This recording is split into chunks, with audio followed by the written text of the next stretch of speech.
Prince sir, जैसा कि आप जानते हैं कि जनरली मैं ऑफलाइन क्लास पढ़ाना ज़्यादा प्रीफर करता हूं और अभी तक पढ़ाते आया हूं, है कि नहीं।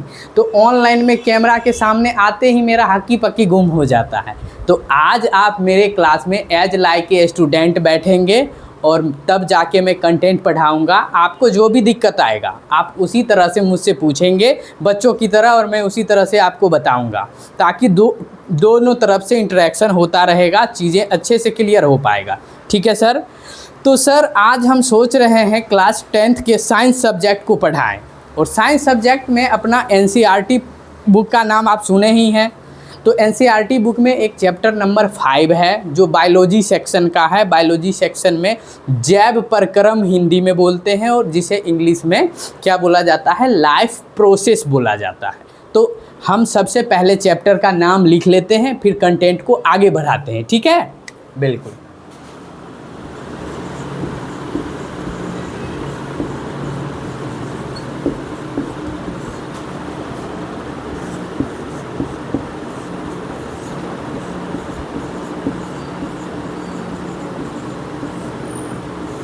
सर जैसा कि बोर्ड पे आप देख रहे हैं, मैंने लिखा है लाइफ प्रोसेस यानी जैव प्रक्रम। हर एक चैप्टर अपने आप में कुछ ना कुछ कह रहा होता है। ऐसा नहीं है कि जो चैप्टर का नाम उलझुलुल रख दिया जाए और आपको पता ही नहीं चले कि इसके अंदर पढ़ना क्या है। तो जैसा कि आप देख रहे हैं, लाइफ प्रोसेस में दो वर्ड आ रहा है, एक लाइफ आ रहा है, दूसरा प्रोसेस आ रहा है। और हिंदी में देख लिया जाए तो जैव और एक प्रक्रम, आपको यानी हिंदी और इंग्लिश दोनों में दो दो वर्ड देखने को मिल रहे हैं। सबसे पहली बात मैं आपको क्लियर कर दूं, अभी आप हमें बोलेंगे, ये कहेंगे कि हिंदी मीडियम में सर पढ़ाइए ना, आप इंग्लिश इतना क्यों यूज करते हैं। तो बॉस मैं आपको यही कहना चाहूँगा कि ऐसा तो नहीं है कि आप 10th पास कर लेंगे और 10th का डिग्री मिल जाए और इसके बाद जीवन में कुछ करना ही नहीं है। ऐसा है जो इस 10th के बेस पे, फिर 12th के बेस पे आपको आगे दिन अपना फ्यूचर बनाना है। जब कभी भी आप हायर क्लास में जाइएगा और हायर इंस्टीट्यूट में पढ़ने का कोशिश कीजिएगा, तो वहाँ ये दिक्कत होता है, जो सारी पुस्तकें जो है वो इंग्लिश मीडियम में लिखी होती है। चाहे आप पॉलिटेक्निक कीजिए या फिर मेडिकल कीजिए, कहीं भी प्रीफरेंस मिलता है इंग्लिश मीडियम को। जब ऐसा है तो हम कोशिश यहाँ करते हैं, अगर आपका बैकग्राउंड हिंदी भी है तो हम बाइलिंगुअल पढ़ाएंगे, दोनों मीडियम में पढ़ाएंगे, ताकि आपको दिक्कतें नहीं आएगी। ठीक है, तो चलिए हम आते हैं अब बोर्ड पर। जैसा कि जैव प्रक्रम हमने लिखा, तो अब आप हमसे सबसे पहला सवाल हमसे पूछेंगे कि जैव प्रक्रम आखिर होता क्या है। तो मैं यहाँ पर सीधी सी बात आपको बताना चाहूँगा, जीवों को जीने के लिए जितने भी प्रक्रिया करने पड़ते हैं वो सारे लाइफ प्रोसेस के अंतर्गत आते हैं। वो लाइफ प्रोसेस यानी जैव प्रक्रम कहलाते हैं। जीवन जीने के लिए जो भी प्रक्रिया की ज़रूरत पड़ती है उसे लाइफ प्रोसेस कहते हैं। ठीक है, लाइफ प्रोसेस कहते हैं। तो आप तुरंत मुझसे क्वेश्चन करेंगे, सर तो फिर ऐसा कौन कौन चीज़ है जो लाइफ प्रोसेस के अंतर्गत आएगा। ठीक है, तो सबसे पहले मैं बोर्ड पे लिख लेता हूँ, उसके जस्ट बाद आपको मैं समझाऊंगा बारी बारी से। ठीक है, चलिए।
सर यहाँ पे आप देख रहे हैं कि मैंने 6 वर्ड लिखा है, देख रहे हैं ना सर।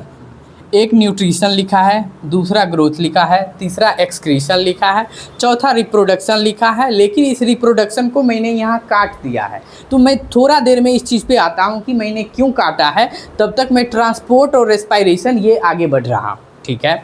अब सबसे पहले अभी मैंने बताया कि लाइफ प्रोसेस वो है जीवन जीने के लिए, जीवन जीने के लिए जो भी प्रक्रिया होती है उसे ही लाइफ प्रोसेस कहा जाता है। अभी जस्ट मैंने बताया न्यूट्रिशन, न्यूट्रिशन का हिंदी होता है सर क्या, पोषण, ठीक है, पोषण हो गया। उसके बाद मैंने जस्ट उसके नीचे लिखा है ग्रोथ, ग्रोथ का मतलब होता है वृद्धि।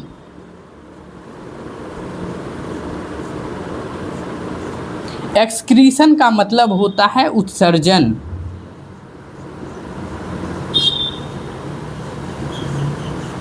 और रिप्रोडक्शन का मतलब होता है प्रजनन। ट्रांसपोर्ट का मतलब होता है, ट्रांसपोर्ट का मतलब होता है, इसका हिंदी मुझे एग्जैक्ट याद नहीं आ रहा है, अच्छा जब याद आएगा तब लिख दूंगा। रेस्पायरेशन में होता है श्वसन।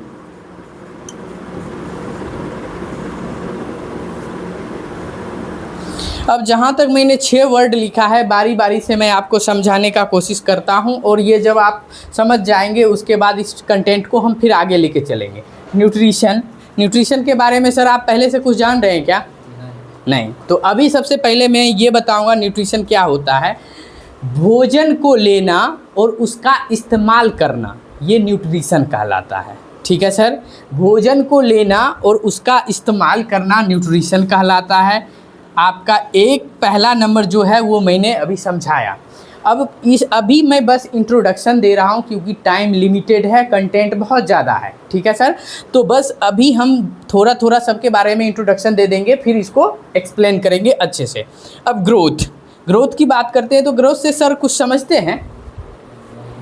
सर ग्रोथ के बारे में यानी वृद्धि के बारे में मैं ये कहना चाहूँगा आपको, जो जब कोई सेल, सेल का नाम तो सुने ही है सर, क्लास 9 में है, सेल के क्वांटिटी में और उसके नंबर, यानी सेल का नंबर जब ग्रो करता है, नंबर इंक्रीज होता है, सेल का नंबर जब इंक्रीज होता है तो इसे ग्रोथ में कंसीडर किया जाता है।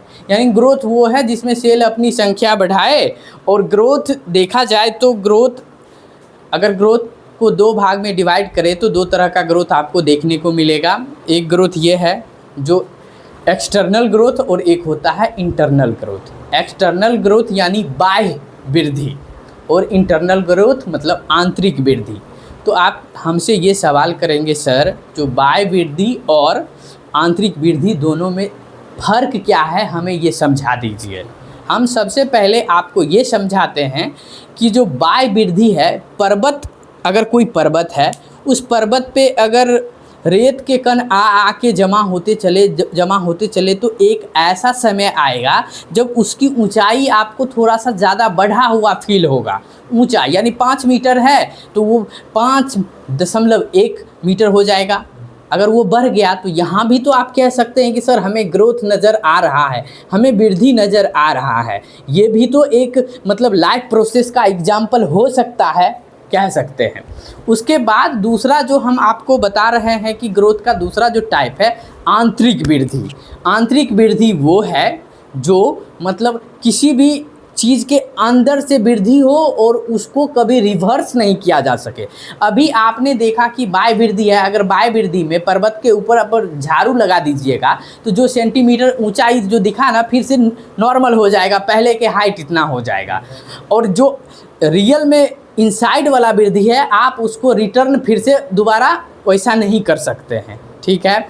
तो आपने वृद्धि 2 तरह का देखा। अब आप कहेंगे सर वो कौन सा वृद्धि है जो लाइफ प्रोसेस के अंदर हम लोग पढ़ेंगे? तो मैं आपको समझाऊंगा वैसा वृद्धि जिसे फिर से दोबारा पुनः वापस लाया नहीं जा सके, और वो वृद्धि आंतरिक होता है, कोशिका के लेवल पे होता है। उस वृद्धि को हम लोग यहाँ पढ़ेंगे, ठीक है सर। ये हमारा वृद्धि भी कंप्लीट होता है इंट्रोडक्शन। अब हम आते हैं एक्सक्रीशन पे, उत्सर्जन पे। उत्सर्जन सर हमारे शरीर में बहुत सारे जैविक प्रक्रिया होती है, यानी लाइफ प्रोसेस में बहुत सारे जीने के लिए जो भी प्रक्रिया चल रही होती है।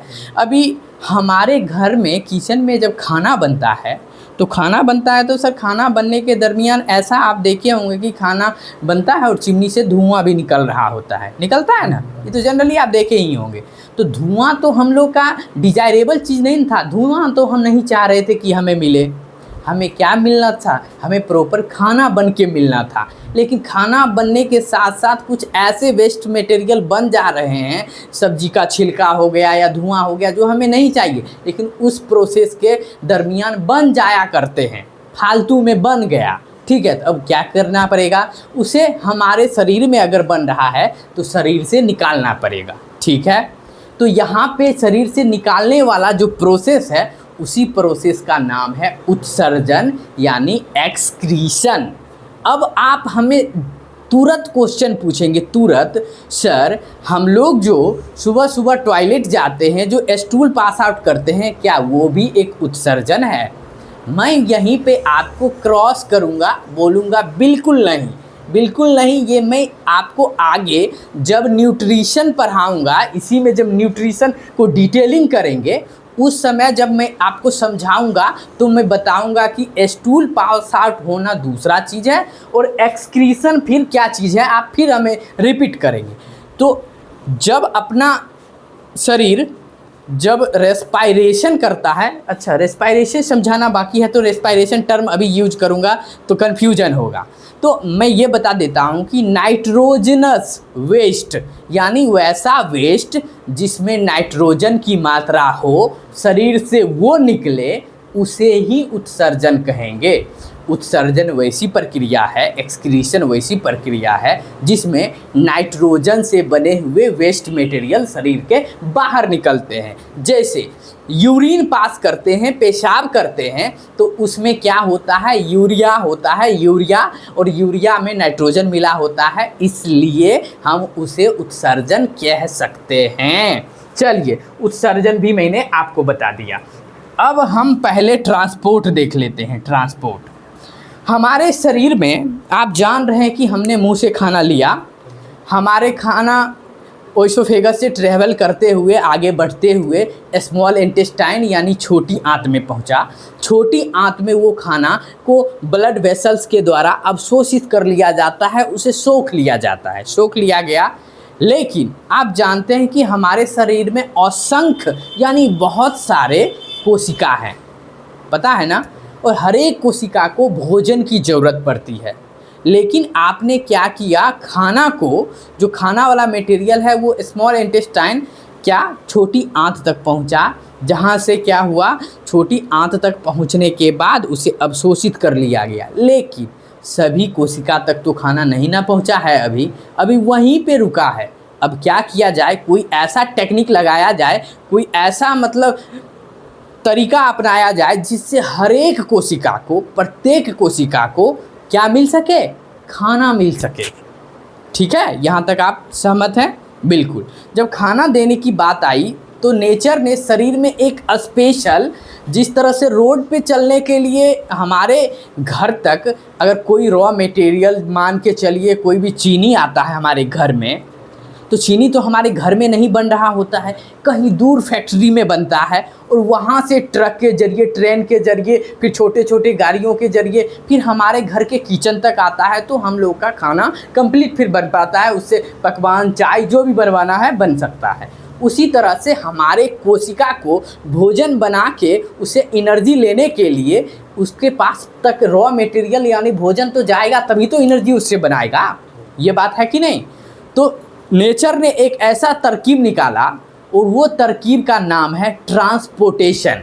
ठीक है, ट्रांसपोर्ट करता है किस चीज़ को? ब्लड एक ऐसा मीडियम है जो इसी काम को आसान बनाता है। ब्लड किसी भी चीज़ को अपने में सोख लेता है, अपने में मिला लेता है, और वो कोशिका तक घूम घूम के वो सारा चीज़ डिलीवर करता है, पहुंचा दिया करता है।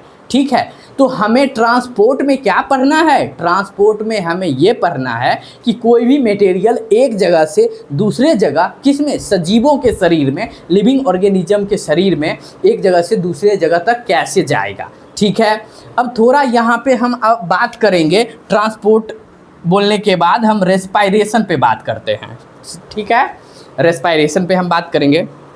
रेस्पायरेशन वो प्रक्रिया है जिस प्रक्रिया में एक आपका कोशिका यानी सेल सबसे पहले क्या करता है। अभी अभी मैंने जस्ट बताया कि सेल के पास भोजन पहुंचा, बताया ना, ट्रांसपोर्टेशन के माध्यम से भोजन पहुंचा और कोशिका को बोला गया भैया तुम एनर्जी बनाओ बनाओ बनाओ, तुम एनर्जी बनाओ, तुम्हें तो खाना मिल गया। कोशिका ने कहा हम तब तक नहीं एनर्जी बना सकते हैं जब तक तुम मुझे ऑक्सीजन नहीं दोगे, जब तक ऑक्सीजन नहीं दोगे तब तक हम खाना से एनर्जी नहीं बना पाएंगे। तो इस केस में हुआ ये कि जो सांस जो हम लोग लेते हैं, इनहेल करते हैं, हवा को अंदर लेते हैं और लंग्स के थ्रू हमारे ब्लड में ऑक्सीजन घुल जाता है और वही ऑक्सीजन फिर ट्रांसपोर्ट करके, ऑक्सीजन का ट्रांसपोर्ट फिर ब्लड से होके कहाँ तक पहुँचता है, कोशिका तक। अब कोशिका तक क्या पहुँच गया, ऑक्सीजन पहले से क्या पहुँचा है, मतलब भोजन, और भोजन और ऑक्सीजन जब मिल जाता है कोशिका को तो वो एनर्जी बनाता है, ठीक है। एनर्जी बनने के साथ साथ अभी मैंने बताया कुछ ही देर पहले कि क्या होता है, जो कुछ वेस्ट मटेरियल भी बन जाया करते हैं। तो यहाँ पे जब भोजन से एनर्जी बना रहा होता है कोशिका तो कार्बन डाइऑक्साइड गैस बन जाया करते हैं, ठीक है। और साथ ही साथ थोड़ा बहुत वाटर भी बन जाता है, पानी भी बन जाता है। तो इस कार्बन डाइऑक्साइड जो थोड़ा हार्मफुल है हम लोग के लिए, उस कार्बन डाइऑक्साइड को फिर लंग्स के थ्रू बाहर सांस के द्वारा एक्सहेल कर लिया जाता है, छोड़ दिया जाता है, ठीक है सर। यहाँ तक आप ठीक है। अब आप यहाँ देख रहे हैं कि मैं प्रजनन यानी रिप्रोडक्शन, प्रजनन यानी रिप्रोडक्शन को लिख के क्रॉस करके काट दिया हूँ, ठीक है। आप एनसीईआरटी का यूनिट नंबर 5 देखेंगे तो यूनिट नंबर 5 में क्या लिखा हुआ है, लाइफ प्रोसेस नामक चैप्टर का नाम है, ठीक है। उसी चैप्टर के अंतर्गत न्यूट्रिशन पढ़ना है, उसी चैप्टर के अंतर्गत ग्रोथ भी देखना है, उसी चैप्टर के अंतर्गत एक्सक्रीशन भी देखना है, उसी के अंतर्गत ट्रांसपोर्ट भी देखना है और उसी के अंतर्गत रेस्पायरेशन देखना है, ठीक है सर। अब आप यहाँ पे कहेंगे सर जो आप ये रिप्रोडक्शन यानी प्रजनन लिख के काट दिए, क्या ये प्रजनन चैप्टर नंबर 5 यानी यूनिट 5 में एनसीईआरटी में नहीं है क्या? तो मैं बिल्कुल बोलूँगा नहीं। आप हमसे फिर क्वेश्चन करेंगे सर ऐसा क्यों नहीं है जो इसमें प्रजनन भी लिख दिया गया, ठीक है। तो आपसे मैं क्वेश्चन करता हूँ, क्या प्रजनन जीवन के लिए आवश्यक है क्या? आपने कहा कि आवश्यक है। आप ही जैसे और बच्चे भी यही बात कहेंगे कि हाँ सर प्रजनन है वो जैव प्रक्रम यानी लाइफ प्रोसेस के लिए आवश्यक है, ये भी जीवन के लिए आवश्यक है, ठीक है। बिल्कुल, मैं यहीं पे सवाल आपसे ये करूँगा, एपीजे अब्दुल कलाम जी का नाम सुने हैं? बिल्कुल सुने हैं। एपीजे अब्दुल कलाम के बारे में ये भी पता होगा वो जीवन भर आजीवन कुंवारे रहे, कभी उन्होंने शादी नहीं की। अगर शादी नहीं किए वो तो उनका संतान भी नहीं होगा, यानी वो रिप्रोडक्शन भी नहीं किए, नहीं ना किए। तो फिर आपने अभी जस्ट कहा कि जैव प्रोसेस यानी जैव प्रक्रम के लिए रिप्रोडक्शन भी आवश्यक है, लेकिन एपीजे अब्दुल कलाम जी के लिए तो आवश्यक नहीं हुआ, फिर भी वो जिंदा थे। हाँ, तो यहाँ पे अब आप पूछेंगे सर ऐसा क्यों, लेकिन हमें तो लगता है, तो आपको क्यों लगता है ये भी मैं अभी समझाता हूँ, ठीक है सर। आप जानते हैं कि मानव प्रजाति जो भी है वो एक पीढ़ी आई, एडल्ट हुआ, मैच्योर हुआ, शादी हुई, बच्चे हुए, नई पीढ़ी आई। पहली वाली पीढ़ी 100 साल बाद या 80 साल बाद धीरे धीरे ख़त्म हो जाएगी, फिर वो बच्चे एडल्ट होंगे, फिर उसकी शादी होगी, फिर नए बच्चे आएंगे, ये प्रक्रम चलता रहेगा, ठीक है। तो ये रिप्रोडक्शन जो है, प्रजनन है, यहाँ पे एपीजे अब्दुल कलाम जो हैं, APJ ABDUL, APJ Abdul Kalam जी के लिए रिप्रोडक्शन आवश्यक नहीं था, लेकिन अगर ह्यूमन के लिए पूरा मतलब मानव प्रजाति के लिए देखा जाए या वहीं पे गाय के प्रजाति के लिए देखा जाए तो वहाँ पे प्रजाति को कायम रहने के लिए रिप्रोडक्शन जरूरी है। रिप्रोडक्शन जरूरी है। क्यों? क्योंकि यदि अगर रिप्रोडक्शन नहीं होगा, एक ऐसा समय आएगा सारे मानव मर जाएंगे और मानव का विनाश हो जाएगा, मानव विलुप्त हो जाएगा। ठीक है, तो यहाँ पे आप हमें कहेंगे ना सर इसको थोड़ा समराइज कर दीजिए, हमको थोड़ा सा दिक्कत हो रहा है। हम आपको ये कहेंगे रिप्रोडक्शन किसी एक इंडिविजुअल के लिए बिल्कुल ज़रूरी नहीं है, लेकिन वही पूरी स्पीशीज, पूरी प्रजाति के लिए बिल्कुल ज़रूरी है, ताकि उसका एग्जिस्टेंस अर्थ पे बना रहे। ठीक है, तो रिप्रोडक्शन यहाँ पे जैव प्रक्रम जनरली सभी टीचर पढ़ा के निकल जाते हैं यहाँ से, और ये भी कहीं कहीं तो ये भी रिप्रोडक्शन भी खींच दिया जाता है साथ साथ, लेकिन ये नहीं बताया जाता कि एनसीईआरटी में वो चैप्टर नंबर 5 में क्यों छोड़ के अलग से चैप्टर बना दिया गया है रिप्रोडक्शन को, वो नहीं कोई बताएगा। लेकिन मैं आपको यहाँ अब ये बता दिया जो ऐसा क्यों है कि उसके लिए सेपरेट चैप्टर ही बनाया गया। अब थोड़ा इसमें और हम क्लियर कर देते हैं। रिप्रोडक्शन जो है REPRODUCTION, रिप्रोडक्शन यानी प्रजनन जो है ये किसके लिए आवश्यक है? SPECIES, स्पीशीज के लिए आवश्यक है, लेकिन INDIVIDUAL, इंडिविजुअल के लिए बिल्कुल आवश्यक नहीं है। ठीक है सर, थोड़ा इधर देखेंगे। अब हम आते हैं इस चीज़ पे। अभी जस्ट मैंने आपको रिप्रोडक्शन के बारे में बताया कि स्पीशीज के लिए आवश्यक है, लेकिन इंडिविजुअल के लिए आवश्यक नहीं है। हम जैव प्रक्रम के अंतर्गत वो चीज़ पढ़ते हैं जो किसी एक इंडिविजुअल के बारे में बताया जा रहा हो। तो अब यहाँ पे परिभाषा को थोड़ा और अच्छा बनाते हैं। जैव प्रक्रम वो प्रक्रिया है जो किसी एक इंडिविजुअल को जीवित रहने के लिए आवश्यक होता है, उसे ही जैव प्रक्रम यानी लाइफ प्रोसेस कहते हैं। ठीक है, तो सर हम इसको और आगे ले चलते हैं। न्यूट्रिशन पे अब हम बारी बारी से एक एक टॉपिक पे बात करेंगे, और एक एक टॉपिक को फिर न्यूट्रिशन के टाइप पे बात करेंगे, मोड ऑफ न्यूट्रिशन देखेंगे, हर एक चीज़ देखेंगे और इस चैप्टर को आगे बढ़ाते चलेंगे। फिलहाल जैव प्रोसेस का जो ब्रीफ आइडिया था, एक ब्रीफ आइडिया इंट्रोडक्शन क्लास में आपको दे दिया हूं, और आप अभी तक के हिसाब से मेरे समझ से जितना चीज़ बताया हूं वो आपको समझ में आया होगा। ठीक है सर, तो ऐसा है, समय लिमिटेड है, तो आज का क्लास यहीं पे हम स्टॉप करते हैं, फिर अगले क्लास में इसके आगे न्यूट्रिशन को बढ़ाएंगे। ठीक है सर, धन्यवाद।